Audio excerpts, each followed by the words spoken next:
Welcome to Authors at Drucker. I'm Dave Specht, Senior Fellow at the Drucker School of Management. At the Drucker School, we aspire to become the global meeting place for the world's most influential business-owning families. Today's conversation represents progress towards our achievement of that objective. Authors at Drucker is an interview series where we feature top authors that write about issues impacting business-owning families. Authors at Drucker is made possible from the generous sponsorship from the James E. Hughes Jr. Foundation. The foundation is dedicated to advancing the study of family governance and generational well-being. We at the Drucker School feel very aligned and very grateful to Jay Hughes and his foundation. On the last Authors at Drucker, we featured Dave Horton. Dave is the founder of the Tugboat Institute, an organization dedicated to serving evergreen businesses. Dave co-founded several companies, including Drugstore.com, Good Technology, and others. We spoke about his new book, Another Way, building companies that last and last and last. If you missed that interview, please check our YouTube channel for the replay. Today I'm joined by Jim Shields. Jim's a serial entrepreneur and was the founder of Shields Legal and is currently the CEO of the Shields Group, a company that partners with private companies to grow and complete successful transitions. Jim's the author of Wealth That Lasts, 10 Principles of Legacy Wealth. Jim, thanks for joining us today on Authors at Drucker. Dave, it's amazing to be here. Thank you for having me. Jim, as I read your book, I couldn't help but see the theme that success and happiness are more of a choice than something that happens to us.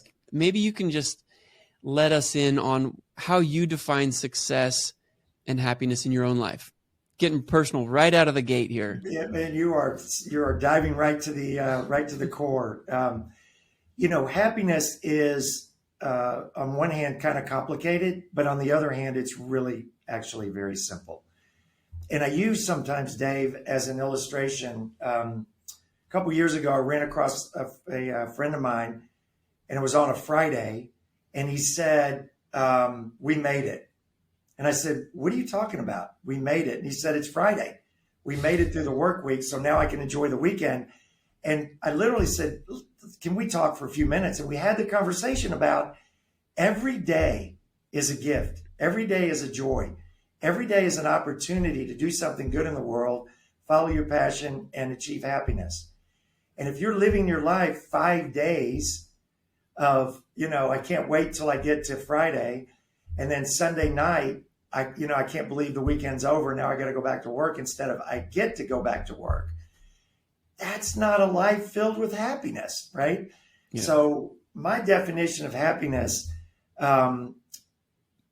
make your life a life of learning, make your life a life of pursuing passion. So you got to find out what drives and motivates you, and then take action. There are so many people that fail to achieve, just base joy and happiness in their lives because fear overcomes their ability to take action to pursue their passion. And so, the good news is finding happiness, Dave, is 100% within our control. Well, I'd like to just reframe it as just choosing it. We can either choose it or not. And we can let it in or not. If we want to look for all the things that are wrong in the world, it is not difficult to do. But if we want to look at all the good things that are happening around us and things that are happening to us and happening for us, things that we're learning from things that are tough, I think it is our choice. Is that oversimplifying it? It's absolutely not. And the way you framed it is amazing, because sometimes people make this too complicated, right? I don't want to necessarily dive into the book too early, but I put chapter 1, attitude is paramount, because it is. We have a choice. People choose to look at the negative things that happen to them, or they choose to look for opportunities and search for, positive things that can uplift them in their life. A lot of strategies to go do that. But perspective is a choice, and happiness is a choice. And it really is, it's that simple. Yeah, there's nothing more sad to me than hearing someone say, "I'll be happy when." and finish that sentence with whatever. Cause it's like, ooh, when they get it, guess what? They're also not going to be happy.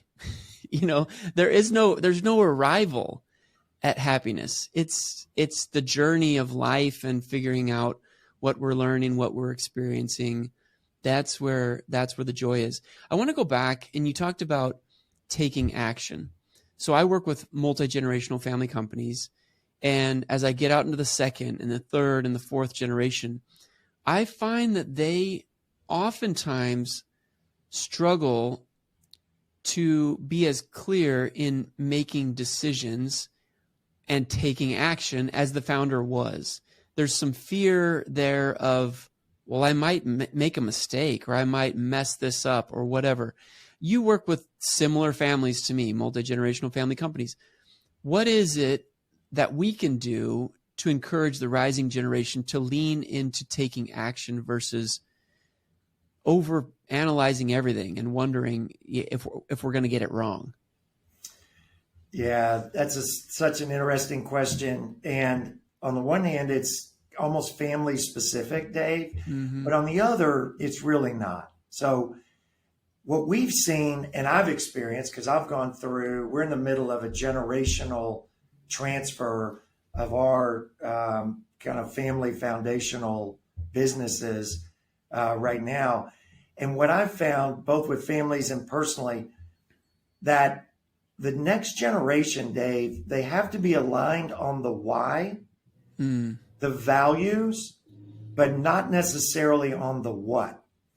And the context of that is, I've seen a lot of second gen, third gen who have different ideas and different strategies on how to get to whatever the goal of the family is, whether it's consistency in running a business or investing money through a family office after a liquidity event or whatever, where the what do they do and the how do they do it is unique to the second and third generation. They may have different strategies. And right? to the market and the talents they have. Like if I did everything my dad did, I probably wouldn't be that good at it because we have different talents. 100, you nailed it. 100% right. But there cannot be a compromise on the why.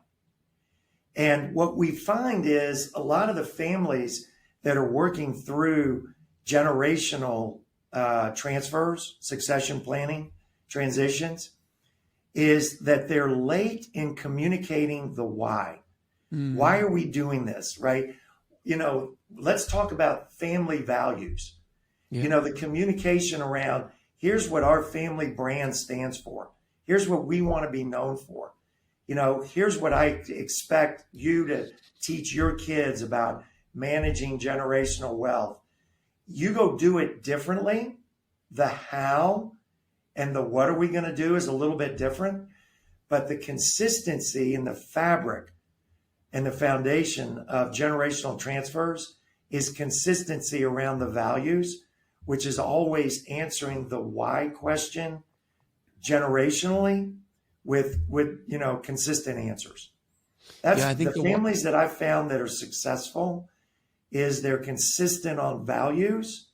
They may not be consistent on the how and the what, but they are on the why. Yeah, no, I love it. I think the why is huge. I also think there's an issue with the stories that are told and the stories that are not told. I feel like sometimes the founders are so celebrated that we tell the stories of success, but any founder will tell you how many times they've failed, how many times they've made a mistake. And I think the rising generation needs to know that it isn't that the founder was some miracle worker. It was that they were resilient enough to keep going until they found something that worked. So I think this fear of failure oftentimes is just a lack of perspective on what a founder had to do and make mistakes and overcome and recover and keep going. And so I think part of it is in the storytelling as well as understanding the clear why. But any thoughts on that? Yeah. We all learn with by example, leading, somebody else. There's a cliche, Dave, that you and I know the listeners are familiar with, which is, you look at somebody successful and you say, well, he's a 20-year overnight success. Yeah. I mean, people that have worked for decades and then, through persistent, consistent, a lot of sleepless nights, a lot of sitting on the edge of the bed at 3 a.m, saying, how am I going to make payroll next week? Right. Yeah. I mean, and so the success, it's an interesting transition process, right? Because the kids certainly go through their parents' success, but the parents don't want to burden them with their problems. Exactly. The times that they sat on the edge of the bed at 3 a.m. And so by the time the kids get to high school or college or beyond, parents are wildly successful. Yeah. Well, it's in your name. We shield them. We shield them from the hard things as a parent. Like in our parent role, we want to protect them. But if we protect them from the realities of the business and the realities of life as an entrepreneur, like they're not going to be ready to do what they need to do. It's super interesting. Not a chance. Failure is an amazing opportunity for success. Yeah, it's not something we pray for. it totally is. I have a dear friend of mine who has made a lot of money, Dave, and he bought an airplane. Yeah. And during COVID, he had to sell it.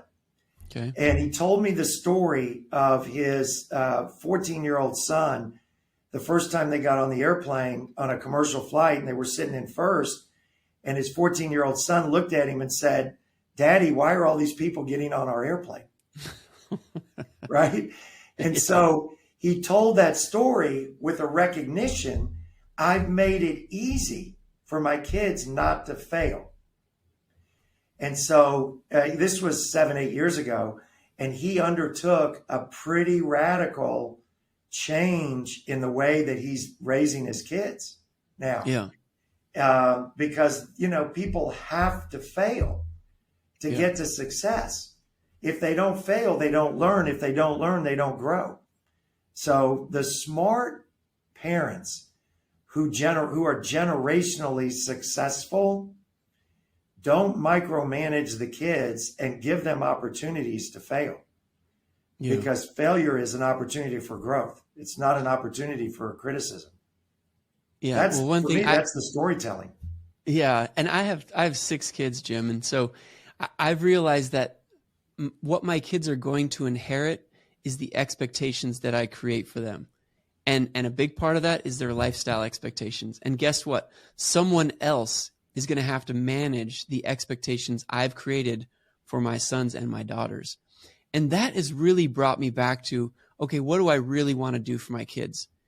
Because if I'm setting them up for a situation that becomes untenable or unmanageable for the person that they love, that they're going to marry, am I really helping their life? Anyways, it's caused me to reflect on, okay, what am I going to do? In what ways am I going to push the easy button for them? And what ways am I going to resist the temptation and my own entitlement to do some things that maybe I want to do because I feel like I deserve it because I've worked hard or whatever it may be. But they're gonna inherit those expectations I create, and someone else is gonna have to manage them, and that could be tough. Well, are we really doing our kids a good service, right, by making things easy on them? Hard parenting is hard. Yeah.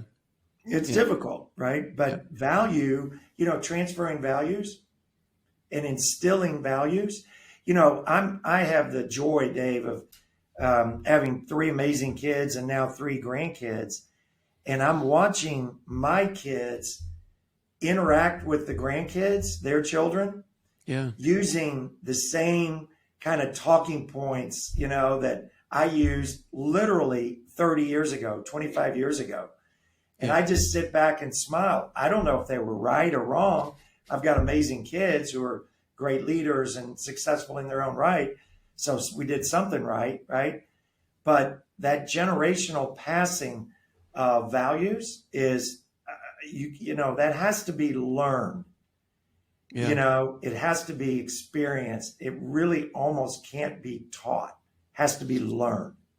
I was working with a business owner one time and he said something it is forever burned in my brain. I wanted to just share it with you because it's connected to values. He said, because he had set some things up in his estate plan that were very values driven. And he said to me, Dave, if my children don't inherit my values, my valuables will be of little value, will be of little worth to them in their life. And I Yeah. was like, wow, you're right. You're right. If they're not honest, if they're not hardworking, if they don't, have a relationship with God, which was really important. It's important to me. It was important to him. Our money is going to magnify. It's going to magnify the things that we have, our good traits and our bad ones. And so we need to focus on the value transitions for sure. I wanted to go now to my next question here around, your experience with entrepreneurs. You've worked with them for decades. You are an entrepreneur. What are some of the patterns you've recognized of founders that have succeeded in business and life? And what are some patterns that sometimes derail entrepreneurs from achieving what they really want in their life and also in their business? Any patterns? Yeah, absolutely. I've seen some patterns. So the principles, it's an interesting opportunity for entrepreneurs to learn, because a lot of entrepreneurs that we deal with that have created financial wealth, and by the way, I separate, Dave, financial riches from life wealth, values and wealth, because they're not the same thing. I view money as a tool. I don't view money as a goal. Yeah. Money is not something to be obtained. It's something to be used to accomplish greater good, right? So when I see really a couple of different classes of entrepreneurs.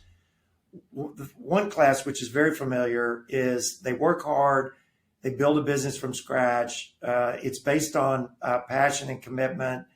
When it comes time to monetize, I went into my practice of dealing with a lot of families thinking 40, 50, 60% of next generation would want to work in the family business. And I went back and looked at our practice, and out of several hundred families that we worked with, this was years ago, we had literally 2 that wanted to work in the family business. 2 out of several hundred. And so, there's a one of the patterns is a sense that from the parents, well, I worked this hard and I built this business and I've given you kids a great life. Why don't you want to come in and work in the family business that created the great life that you're now enjoying? I won't go as far as saying I've seen patterns of resentment, but I have seen patterns of disappointment, right? And so founders have to let go of the fact that their kids want to benefit from the hard work that their parents did, but don't necessarily want to follow directly in their footsteps. Yeah. And so I encourage founders to celebrate the fact that they perhaps raise children who themselves are entrepreneurial enough to be able to tell their parents, look, mom and dad, I really respect what you've built. I just don't want to do that. And then have the parents have enough self-awareness and recognition to say, I'm thrilled that you don't want to follow in what we're doing, and we're going to fully support what you want to do. And so that's such an interesting conversation, Dave, to have, and a turning point in a parent-child relationship. Well, it's tough because I think for a founder, I don't know if they would say this out loud, but for the founder, the business oftentimes becomes the favorite child. They spend the most time with the business. They've invested maybe the most in the business. And so for that child to be rejected by the other children, is hard. It's hard for them. And so I think we need to know that. And there's such an emotional investment that an entrepreneur makes in the company that they built, for someone else to not emotionally engage with it in the way that they did is sometimes hard for them to understand. And I think we need to have a lot of empathy for the entrepreneur and the founder. We also have to have a lot of empathy for someone else that has a different dream.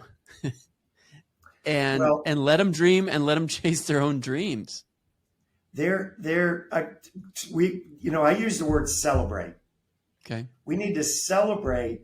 I've told an owner this, founder this a couple of months ago, where he was lamenting the fact that, his kids didn't want in the business that he built and provided their lifestyle and paid for college and took them on trips and had their lifestyle. And, it's back to the perspective and attitude. I said, you're regretful. Let's celebrate the fact that you've created independence. Exactly. And freedom of thought and the willingness of your kids to make a choice. Like I do believe it's cause for celebration. And he, kind of rocked back in his chair a little bit and said, thank you for that, because that helps put a perspective. And it made it easier for him to consider, getting his company ready for an exit. Because it goes back to choice. It goes back to choice, right? What we were talking about earlier. We can choose to see it as sad that our kids don't want to follow in our footsteps, or we can go all the way to the other side and say, we've been successful. These kids have a mind of their own. They have dreams of their own. Like, what else could you want? Yeah, totally. It's a choice.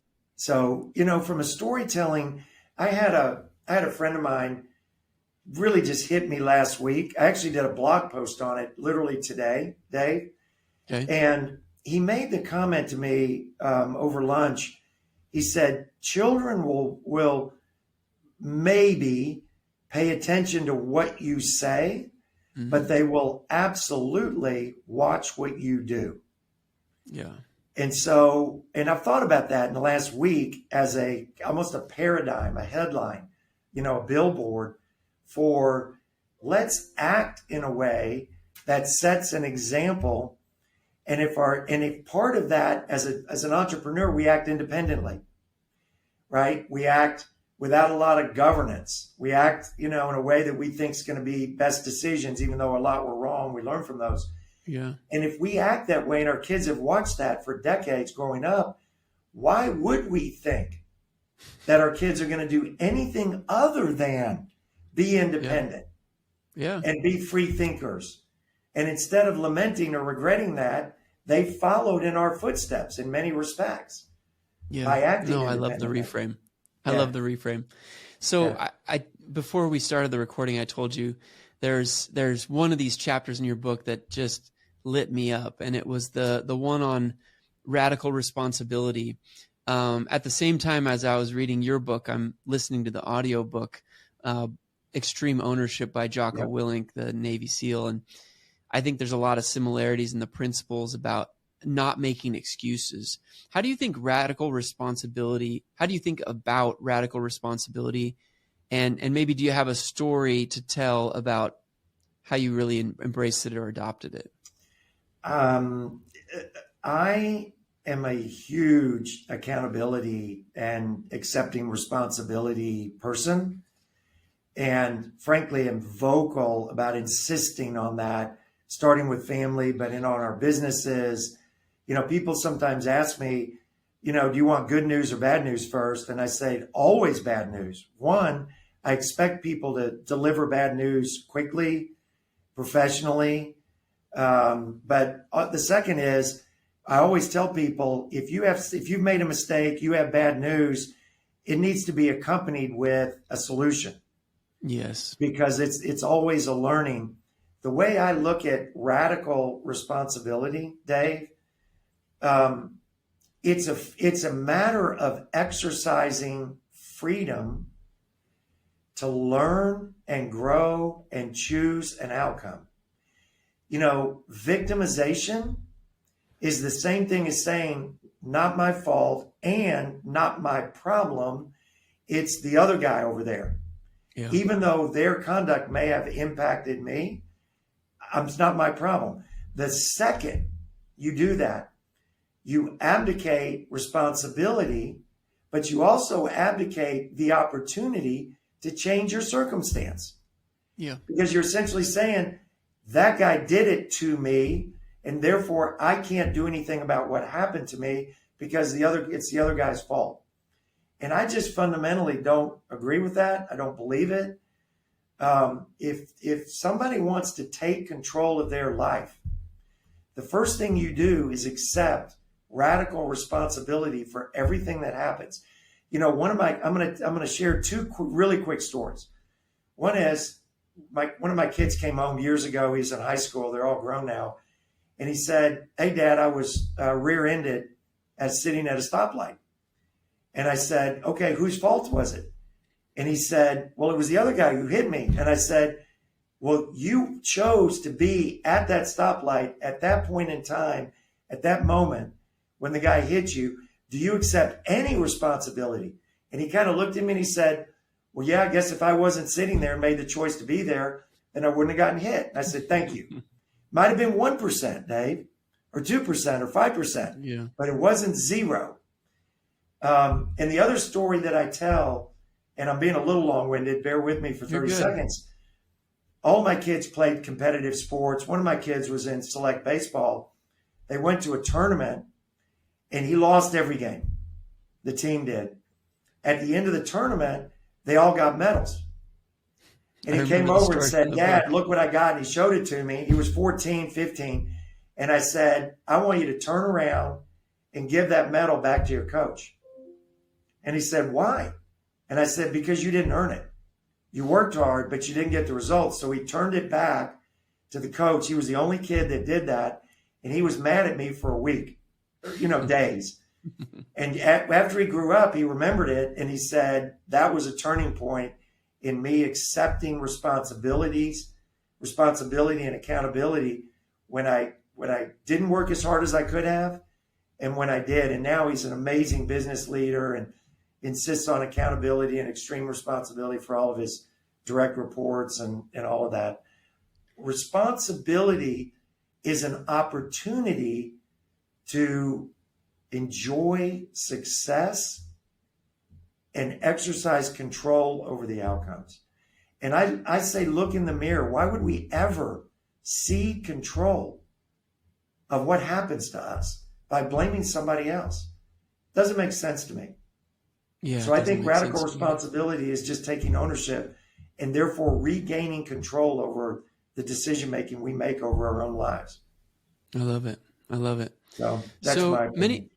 Many of the listeners are advisors to families, and I'm curious of the 10 principles of legacy wealth that you share in your book.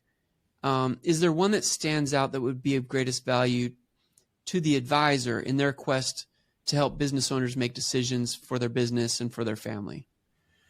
Actually, there's two, but they work hand in glove.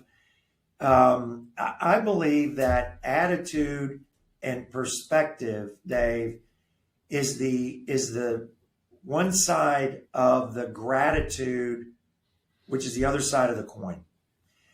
So, and I literally, I'm an advisor, and I tell advisors all the time, because we deal with a lot of advisors as well, that the combination of an attitude of success, an attitude of opportunity, an attitude of looking for ways to create success in the advisory role of a family, coupled with expressions of gratitude, congratulations on your success in X, or, let's bring one of your kids into this acquisition opportunity meeting, even though they may only be in high school or in college.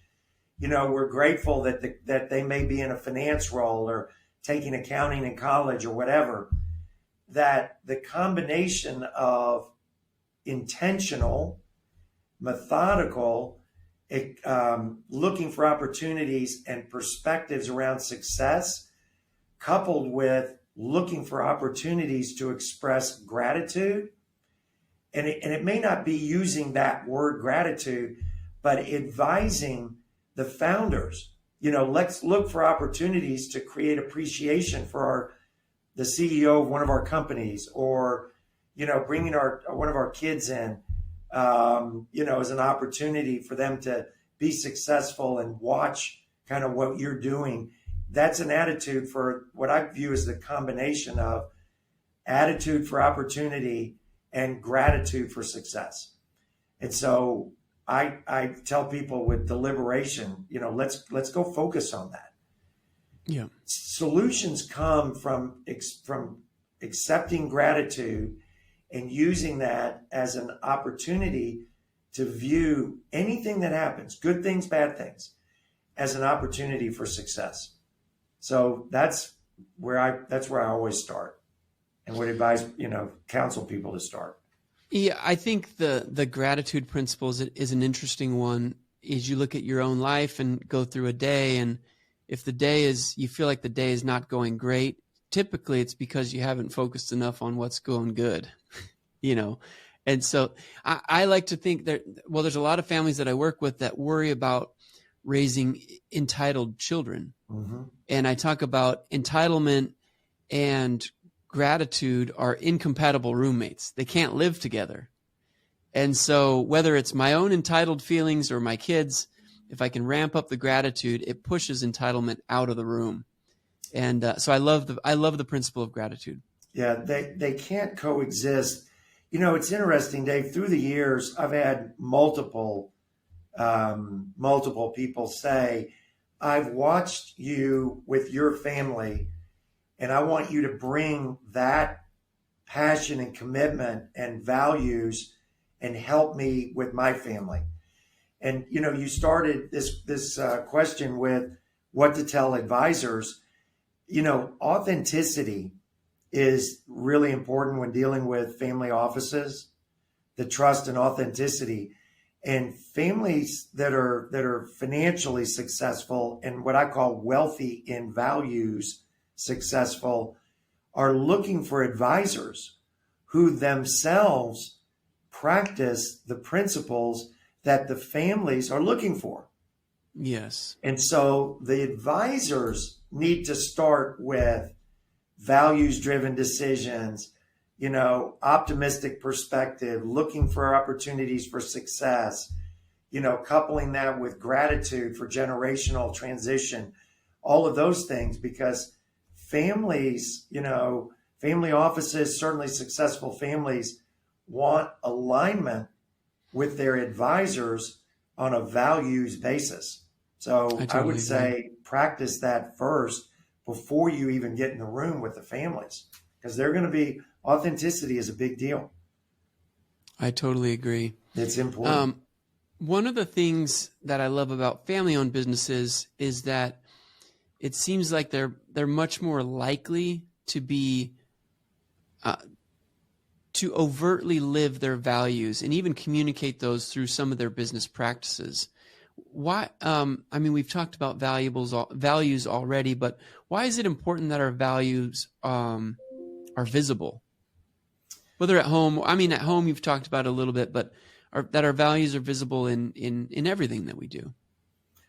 Well, so there are so many people in life that try to separate their work life from their personal life, from their faith life. Yeah. And I am not one of those people, right? I think that people that have strong faiths need to live those faith on 7 days a week, not Sunday for an hour. Yeah. People that have strong values need to live those values, whether you're at home or you're at, counseling a friend, or you're at work, at your business, or you're going to a parent-teacher conference, whatever that is. And the separation of the thought process that we can compartmentalize our lives from a values perspective, I think misses the opportunity to create more joy and happiness on a constant and fulfilled basis. And it also becomes more natural, right? And so if we live our values just without thinking about it, you don't have to walk into a room and say, okay, well, today I have to be transparent and trustworthy and forthright, but tomorrow, I got to exhibit a different set of values. That's just not a full life. I think as people get older, that compartmentalization becomes way more problematic, and you see it in a manipulative, almost narcissistic way with the kids. It creates friction with the kids. It creates friction in your marriage, creates friction in your faith. And so I think the constant application of values in every circumstance, every waking moment is it's just a more balanced and holistic way to live. Well, it's a heavy burden to try to be someone that you're not part of the time. I mean, it's just easier to be who you are. And I think, we're all working on becoming better people and checking into our values and are we living them? But living authentic to our values all the time, I think it's an easier way to live. Now, maybe our values rub someone wrong, but that's okay too. Like the whole world doesn't have to work with Jim or Dave. Like we're going to attract people that appreciate our values too. And I think those are the best businesses to build when you have clients that are aligned and appreciate your values. You don't have to believe the same things. I have many families that don't have the same religious affiliation that I have, but we both appreciate that we're living out our values and we like that. And anyways. Well, you made a really important comment, which is that, there's a principle in nature that says basically water seeks its own level, right? And people that live values 24/7 and are authentic don't associate with people who aren't. It's too hard. It's just too hard. It's just not worth it. But the people that live authentically just attract amazing talent and amazing skills and people that are in fact values driven.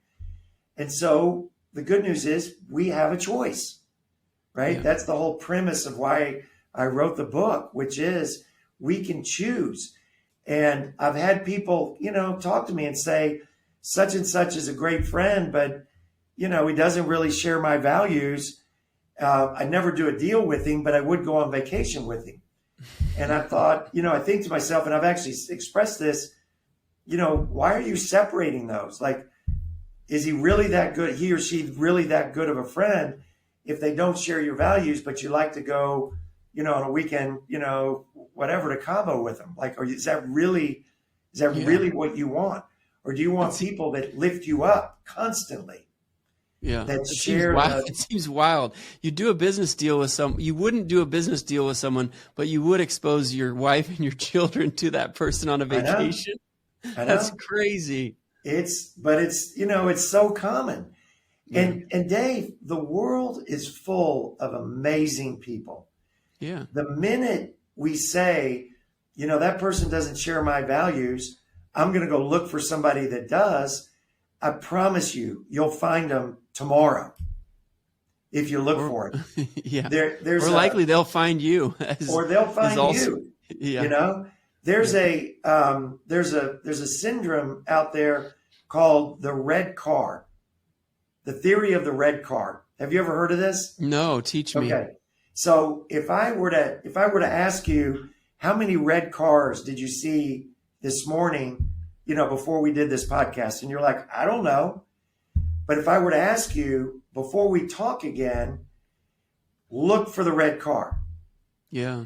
You're going to look for people. Like if you make that an intentional part of your life, you'll look for people who share values, share work ethics, share strong family and faith, right? Share your strategy for raising kids or your business ethics. Those people will just swarm into your life. They'll find you, to your point. And it's I the agree. theory of I've the red seen it. car. We I've need seen it. to be intentional about looking for the red car. I love it. So, Let's talk about exits. Let's talk about transitions. I don't necessarily like talking exit planning because I don't know that that's, you know, there's different ways business owners exit or leave. They transition it to their family. They transition it through a sale. Let's talk about the different forms of these transitions and some of the complexities that surround these transitions. Maybe not necessarily the legal or the financial, but let's dig into what are some of the human emotional complexities in these different transitions, in these different exits. yeah. So we see 3 or 4 on a just a routine, routine basis. One is the founders basically say, look, I've worked in this business for 30 years.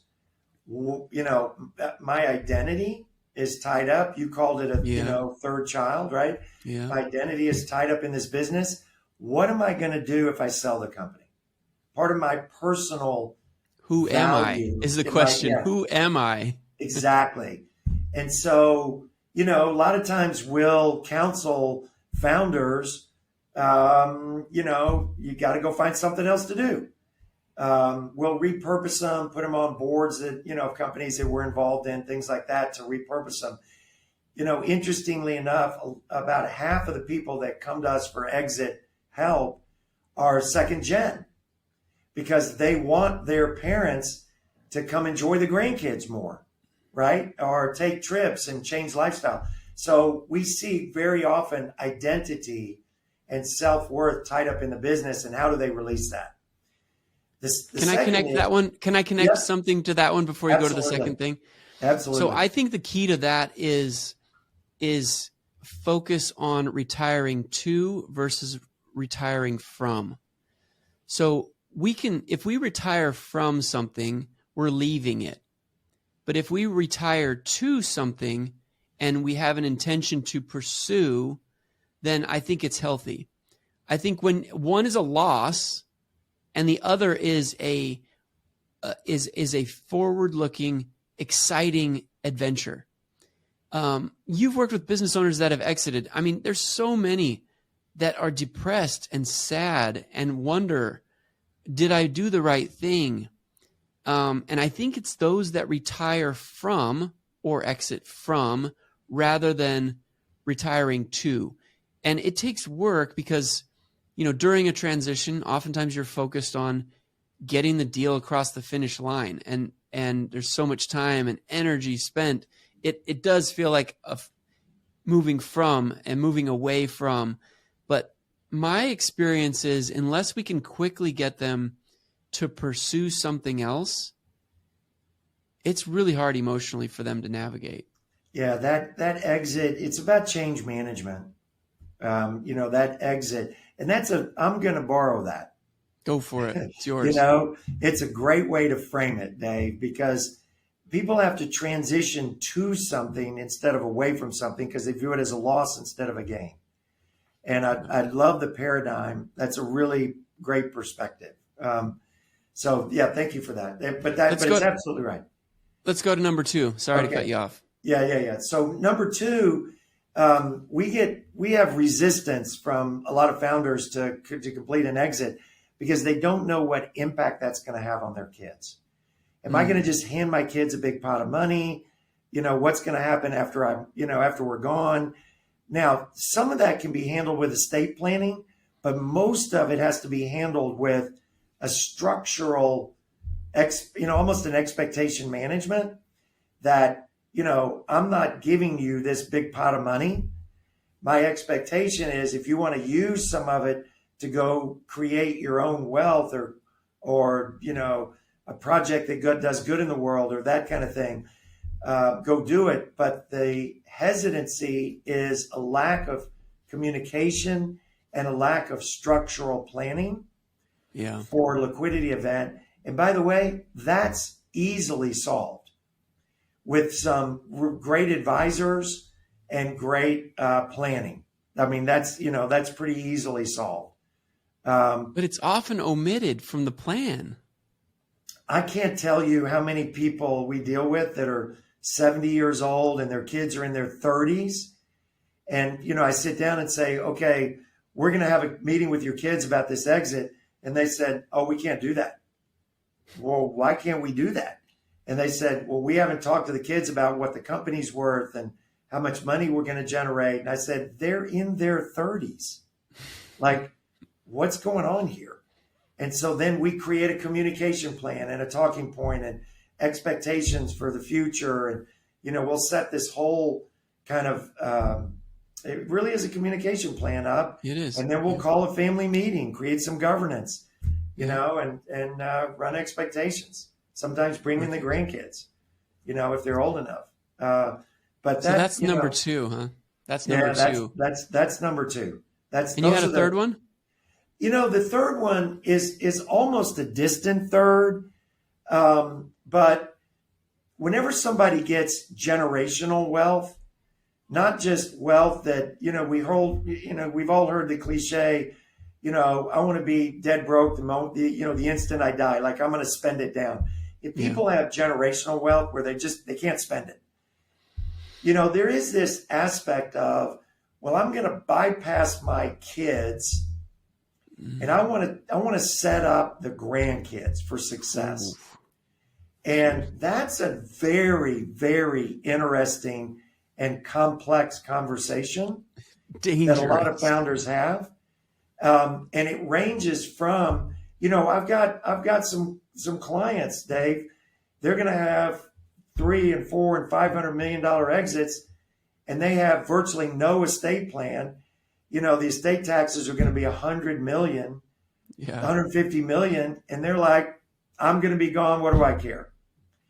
And then we have the other extreme, which is I'm going to micromanage and set up, distribution strategies, bypass my kids and set them up for the grandkids. I think the older we get, we're almost DNA programmed to want to direct or control what happens with the grandkids.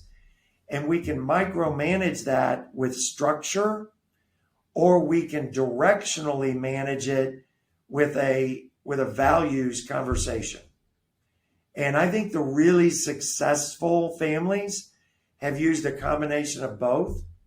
The real successful fourth and fifth and sixth generation families, they have buy-sells and they have valuations and they have earn-in strategies on equity, right? Where you have to exercise you have to work for your equity.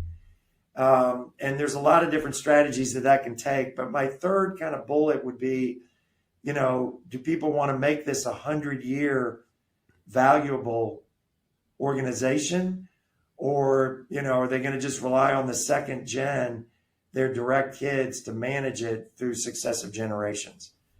So. Yeah, one of the concepts around bypassing the kids and going to the grandkids is, that there needs to be a lot of conversation around, are they taking the parents' agency away from them on how they want their children to interact with wealth, with financial capital?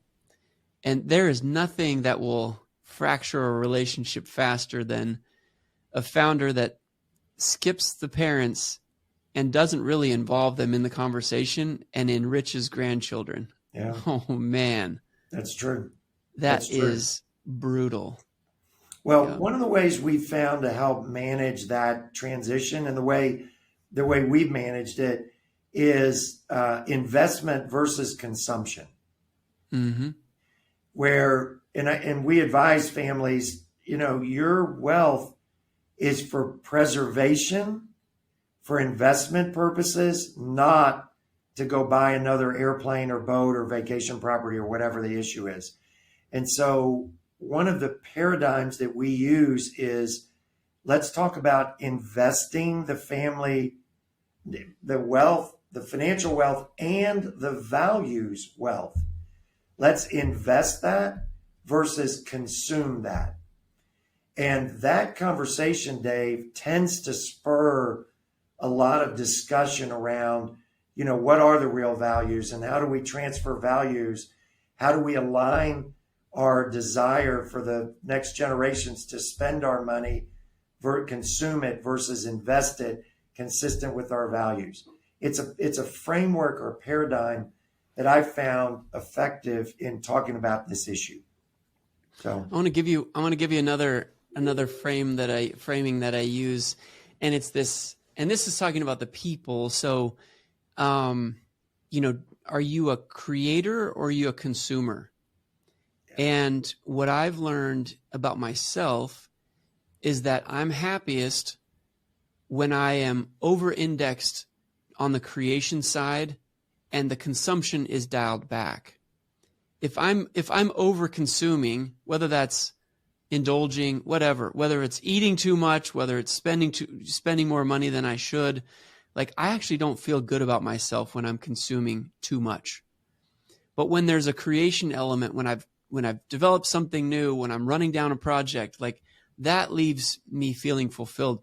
And I think as we talk to our rising generation around, you have to find a proper balance between consumption and creation, and let them know that if they over-index to consumption, they will have a hard time finding joy. I just believe that. You could not be more correct and more true. And if you wrap that creation versus consumption paradigm, that model, around values, and then embed a little bit of structure around that. Yes. I believe, the successful, generationally successful families that have transitioned have that three-legged stool. Yeah. They have structure, they have values, and they have, I use the word investment, you use the word creation. They have that three-legged stool as a business. It's really a business model, Dave, for successful generations. And I would also say, when that type of structure is put in place, it's easier for the owner to move away from this kind of negative view of I'm selling and therefore it's a loss, to what you described as moving toward a retirement process that helps next generation create. They move away from, I have to keep the business in order to protect my family, to, wow, I'm going to take the resources resulting from a sale of the business, and we're going to create this entire new ecosystem around investment and opportunity and values-driven growth. It's pretty fun to watch that transition. It is There's exciting. light bulbs that go on in people's It is heads. exciting. And I think, we've talked a little bit about the impact grandparents can have, but I think that's undersold. I think the opportunity for grandparents to influence grandkids is incredible. And my goal is to raise experience-rich kids. I want them to have experiences so that they can learn, so that they can be uncomfortable, so that they can see other cultures. And what an opportunity for a grandparent to participate in helping raise experience-rich kids by investing time with them, having experiences alongside them, talking to them. There are conversations that a grandfather can have with a grandchild, a grandson or a granddaughter, that a parent simply cannot. And they can be a second witness to our values. They can be an encourager in a way that, at some ages, the kids don't necessarily want to listen to their dad. And the opportunity for grandparents to pour in love and encouragement and a vision for who they see their grandchild and who they can be and who they can become, I think is a beautiful thing. So I hope that we can remove some of maybe the sadness and some of the emptiness of an exit, and to just reorienting the energy that someone that may be in a grandparent stage, because I think, there's so much wisdom in our elders, and I just think we're not getting enough. I think we're not getting enough. We're not celebrating enough of that wisdom and pulling it out and being intentional with creating experiences. Well, as a grandfather of 3, I agree. We're very active in our grandkids' lives. And it's, aside from the fact that it's an immense sense of joy and happiness, I think the grandkids need the guidance and the wisdom and the perspective that comes from that. And it helps orient the transition, right? The succession, the legacy part of the succession. So can I make an invitation to you? Absolutely. I want you to ask one or all of your children if there's something that you would like, that they would like your help with to instill in their kids, and then find a creative way to have an experience with that child, not with their parents around. But I just think we're not as creative as we could be with engaging the parent. But sometimes the parents know that, like, me to my child is not really working right now, but maybe grandma, grandma can get to this grandson or granddaughter in a way, or grandpa can get to them. So I would encourage that. And then I'll follow up with you and see how it goes. Yeah, thank you. Yeah, I will make it a goal of mine to do that. Right. I love that.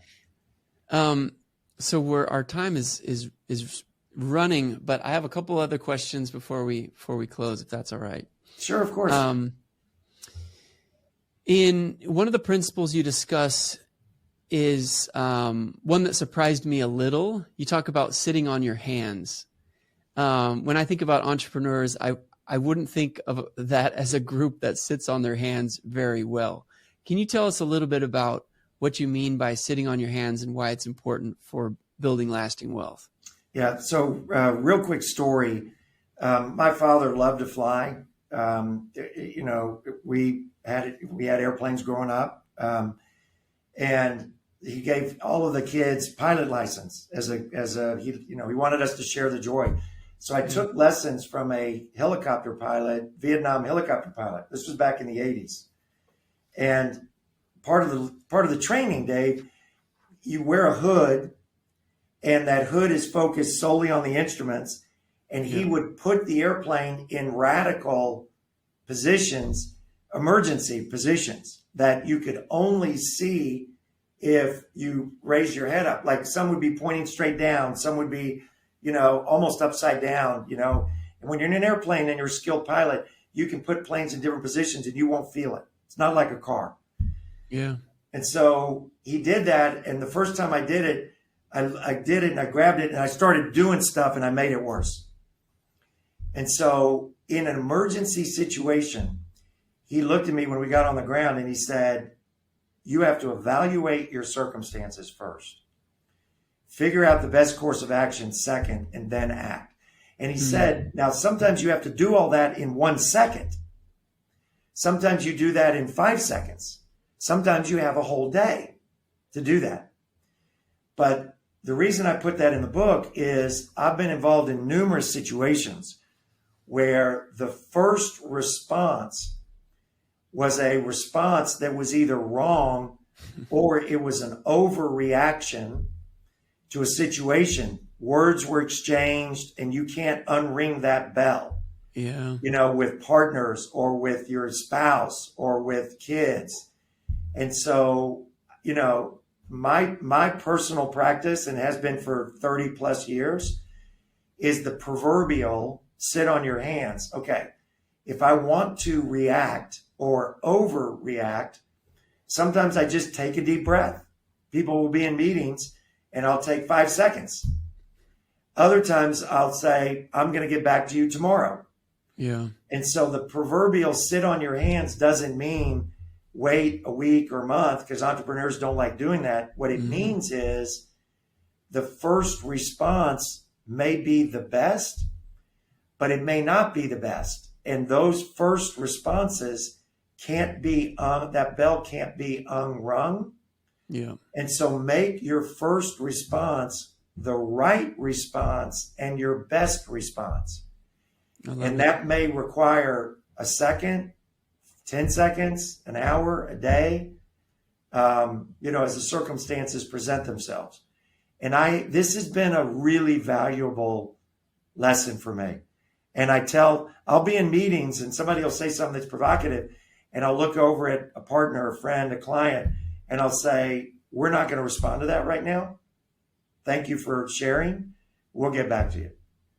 And I've had people say, I wanted to blah, blah, blah, get aggressive with them. And I said, nope, maybe getting aggressive is the right response, but we're not going to do it because you think that's the right response right then. We're going to pause. So it's been extremely valuable, personal, family, faith, business, friends. It's been very valuable. Well, I have loved reading your book. I've enjoyed this conversation so much. Encourage those who are listening to go out and make a tiny little investment in themselves and go pick it up and then figure out what you're going to do with it. Figure out in your business, in your family, what's a principle that you're going to adopt. Jim, I really appreciate you joining me on Authors at Drucker, for bringing your insights and your energy and your enthusiasm for life. So really appreciate it. It's I love what you're doing. The platform that you've built and what you're doing it's an amazing opportunity for growth. So I'm thrilled to be here. Thank you for inviting me. Thank you. On the next edition of Authors at Drucker, I'll have the opportunity to interview the authors of A Generous Life, and it talks about the teachings of Peter Karoff. I hope you'll join me for that conversation. And thanks again today for giving us your most precious asset, which is your time and your attention. And we'll see you next time. Thanks. We'll see you soon. Thank you, Dave.